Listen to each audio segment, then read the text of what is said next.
حاجی عبداللہ مہاجر مکی رحمۃ اللہ علیہ سے سوال کیا کسی نے کہ حضرت ایسی دعا تعلیم فرمائیے کہ اس کے برکت سے ایمان پر خاتمہ نصیب ہو جائے، اور اصل دولت وہ خاتمہ بالایمان ہے۔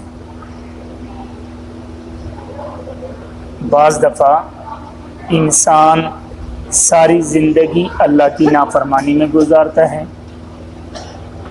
کوئی زندگی کی ایک نیکی اللہ کے حضور پسند آ گئی تو اللہ تعالیٰ موت سے پہلے کلمہ نصیب فرما دیتے ہیں۔ اصل دار و مدار کامیابی کا وہ خاتمے پر ہے۔ چنانچہ حکیم الامت مجدد ملت حضرت رحمہ اللہ تعالیٰ عنہ نے ایک بڑا عجیب واقعہ بیان فرمایا۔ فرماتے ہیں کہ کسی نے خواب میں دیکھا کوئی لالا جی سکھ وہ جنت کی سیر کر رہا ہے، سکھ جنت کی سیر کر رہا ہے، انتقال ہوا، فوت ہوا تو جنت میں پھر رہا ہے۔ تو اس خواب دیکھنے والے نے کہا بھائی یہ جنت تو مسلمانوں کے لیے ہے اور آپ تو سکھ ہیں، آپ یہاں پر کیسے؟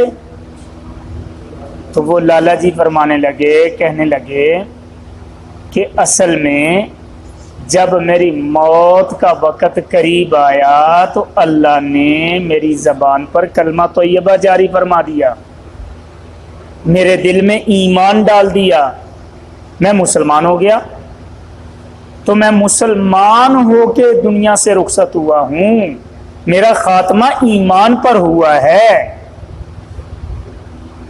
تو اس نے پوچھا بھائی یہ تجھے ایمان کی دولت ملی، اس کی کوئی نیکی کوئی وجہ جو تیری سمجھ میں آتی ہو؟ تو وہ بتانے لگے ہاں ایک وجہ ہے، ایک نیکی جو اللہ کو پسند آ گئی۔ وہ کیا؟ وہ یہ کہ ایک مرتبہ مسلمانوں نے روزے رکھے ہوئے تھے، رمضان تھا، ماہ رمضان تھا، مسلمانوں نے روزے رکھے ہوئے تھے، اور وہ زمانہ ایسا تھا مسلمان تو مسلمان، غیر مسلم بھی مسلمانوں کے روزے کی حیا کیا کرتے تھے۔ آج تو ہم اپنے روزے کی حیا نہیں نہ کرتے ہیں، رمضان کے اندر روزے بھی رکھے ہوئے ہیں اور دوسرے جو وہ اللہ کی پناہ۔ تو وہ بتانے لگے کہ ماہ رمضان تھا، میرا نوجوان بیٹا بازار سے گزرا، پھل کھا رہا تھا، تو میں نے ایک زوردار تماچا اس کے منہ پہ رسید کیا۔ تجھے شرم نہیں آتی؟ مسلمانوں نے روزے رکھے ہوئے ہیں اور تو کیا کر رہا ہے؟ مسلمانوں کے سامنے کھا پی رہا ہے۔ بس میری یہ ادا ایمان والوں کے حق میں میرے اللہ کو پسند آ گئی۔ تو جب میں فوت ہونے لگا تو میرے اللہ نے کیا کر دیا؟ میری زبان پر کلمہ طیبہ جاری فرما دیا، میں تو مسلمان ہوں، مسلمان ہو کے دنیا سے رخصت ہوا ہوں۔